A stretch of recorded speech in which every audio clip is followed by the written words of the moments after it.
been hearing this whole concept over the past couple of months, like this theme of I have a peace about something, or I don't have a peace about something, and is that a church culture thing, do you think, the idea of having to have this peace before you pursue something? Do you hear people talking about that when you... In relationship to dating? In relationship to dating, yeah. Most certainly, yeah. I think that the peace is self-imposed a lot of the time, and that we feel peace about what we want to feel peace about. And I've just heard it used so many times in relationships that have gone on to not work out. And I don't trust feelings of peace in myself.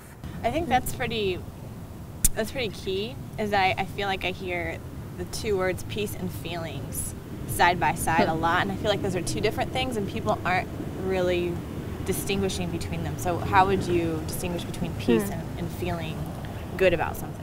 Yeah, I think you're right. I would say here in Portland, I also hear people saying that, well, I didn't have a peace, or I did have a peace, so I moved forward in regards to relationships. And I think that I just think that's something that we actually have to be careful about judging people about. I think it's something that we need to bring awareness to, that people say, like, you don't trust people's words, and there's something to that, because you've probably had people say, I did or I didn't have a peace, and you knew they were playing the God card, like when people are saying, God just told me that we're not right together. It's like, no, you don't want to be with that person, just back up and say it.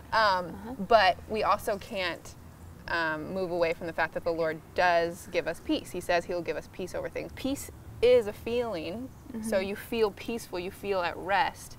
And so I think if we've heard that in a culture, I felt peace, then you're letting your feelings dictate whether you have peace or not. So I just think that's something that we just have to be aware of for ourselves, but we can't really judge other people whether they're using it or not. But I think it's a good thing to notice.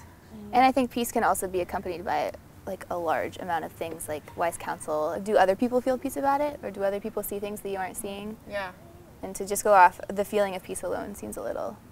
Yeah. Well, I feel like often too people kind of this idea of peace is, if I have peace, then I'm not going to suffer, I'm not going to go through anything difficult. So if I have a peace about it, it should be also surrounded by circumstances that are good and happy and whole. And I think a lot of times peace is accompanied with trouble. And peace is feeling certain of something, even in the middle of circumstances maybe not supporting that feeling. And I think your call, I think in general as Christians, I think we just need to be really careful about using words to dictate what we want to do, as opposed to using words to describe what God has done. Anything else? Why, yes there is. Join us for part 4 when the ladies fail miserably at cheerleading. Okay. This is a fun one. Woo!